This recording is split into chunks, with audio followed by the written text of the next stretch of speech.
Guys, welcome back to the channel The Accounts वल्ला।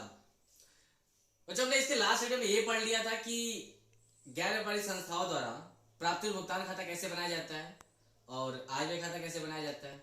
आज मैं लेकर के आया हूं आपको सबसे बड़ी टॉपिक, जिसको देख करके सबकी फटी हुई होती है। मतलब एक ऐसा टॉपिक जिससे देख करके ऐसे बिल्कुल फट सा जाता है सबका, और वो होता है आय व्यय खाते का समायोजन। भाई सब कुछ कर लो, लेकिन अगर ये समायोजन दिया होता है ना, बैंड बजा देता है सबका यार।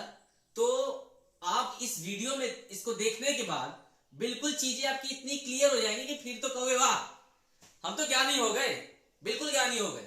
दिखा रहे आपको कैसे। अरे सबसे पहले इसका समायोजन का मतलब बता दूं आपको क्या होता है।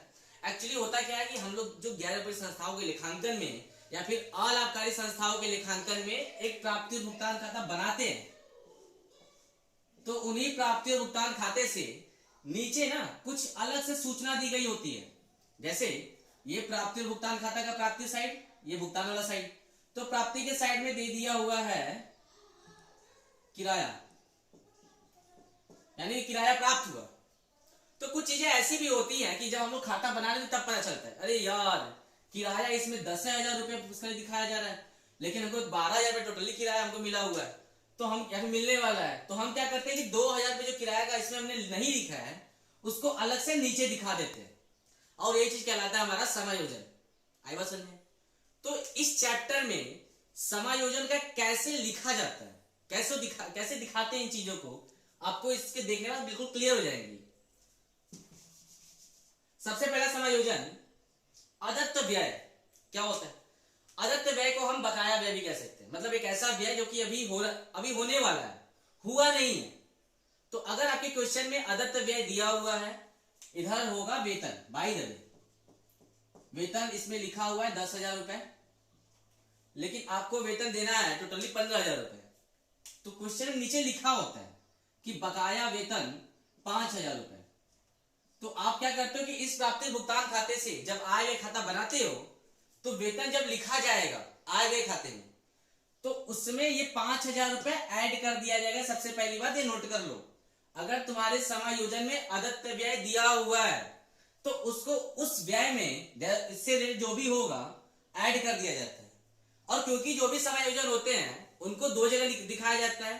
पहला तो जिस तरीके से हम लोग क्लास 11 में पढ़ा था ना, कि जो भी समायोजन होते हैं या तो एक व्यापार खाते में जाएगा, या तो लाभानी खाते में जाएगा, और आर्थिक चिट्ठा में तो जाएगा ही जाएगा।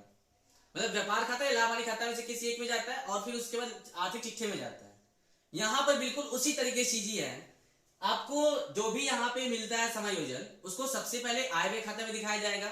हो सकता है कि आय व्यय खाते में उससे रिलेटेड में जोड़ा जाए या फिर घटाया जाए, और दूसरी बार आपके आर्थिक चिट्ठे में दिखाया जाएगा। ठीक है, तो इस वाले व्यय को अगर अदत्त व्यय है तो इसको पहले क्या करेंगे कि व्यय में जोड़ दिया जाएगा। दूसरा, जब आर्थिक चिट्ठा बनाएंगे तो उसको दायित्व वाले साइड में, आर्थिक चिट्ठे में दो पक्ष होते हैं ना, एक संपत्ति का एक दायित्व का, तो ये अलग से जो दिया होगा 5,000 रुपए, एक तो मैंने कहीं पे दिखा दिया, फिर उसका चिट्ठे में दायित्व के साइड में दिखा दूंगा। क्लियर? मतलब दायित्व इधर होगा, संपत्ति इधर होगा। अब बात करते हैं पूर्व दत्त व्यय। जैसे कि अदत्त व्यय का मतलब क्या हुआ कि ये व्यय अभी होने वाला था, ठीक है। तो पूर्व दत्त व्यय का मतलब कि ये व्यय हो चुका है, लेकिन अभी तक हमने काम नहीं किया हुआ, करवाया नहीं है।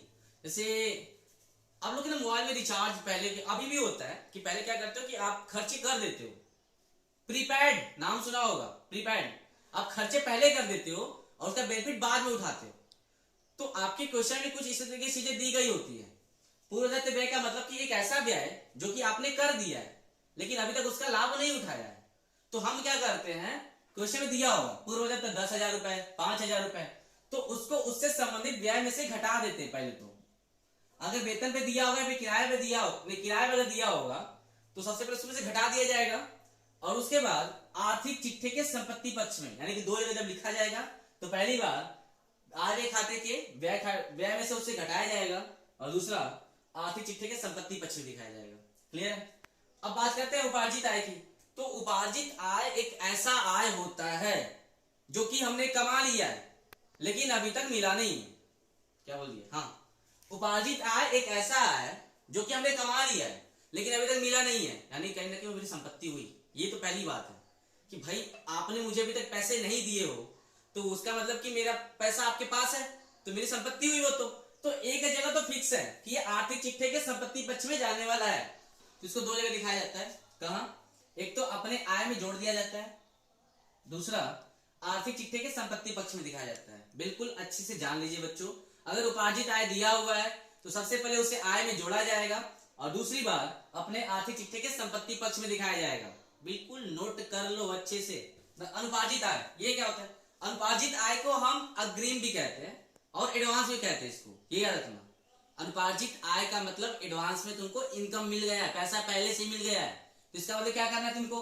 सबसे पहला आय में से घटाया जाएगा, यानी जो तुमको इनकम किया हुआ है। जैसे प्राप्ति की साइड में लिखा था चंदा, तुमने उठा के डाला, जब आय में खाते के आय साइड में चंदा दिखाया जब, तो 10,000 रुपए का चंदा दिखा दिया पहले से, और नीचे समायोजन में बोला गया है कि चंदा का पैसा 5,000 रुपए अनुपार्जित है या फिर 5,000 पहले से अग्रिम है, ऐसा बोल देता है।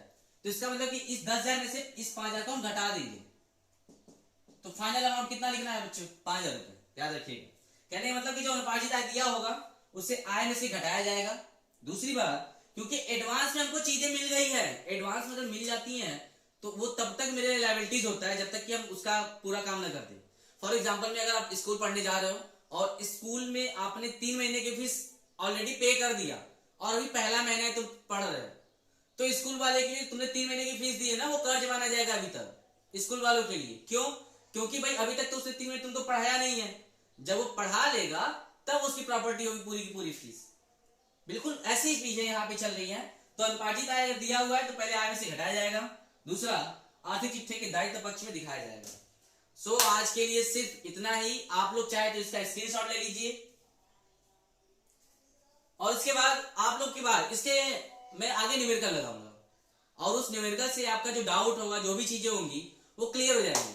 बच्चों एक बात और कि मैं आपको जो भी क्वेश्चन सॉल्व कराऊंगा वो एनसीईआरटी की बुक से ही होगा, क्योंकि आपके अलग अलग एग्जाम में या फिर आप किसी अदर एंट्रेंस एग्जाम की तैयारी करते हो जब, तो हर चीजें एनसीईआरटी लेवल पे पूछी जाती है या फिर एनसीईआरटी के बुक से पूछी जाती है।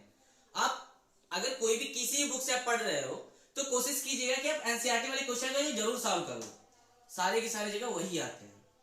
तो अगर आपको मेरी वीडियो अच्छी लगी हो तो प्लीज लाइक करिएगा और पहली बार अगर मेरे चैनल पे आए हो तो सब्सक्राइब जरूर करिएगा। आज के लिए धन्यवाद।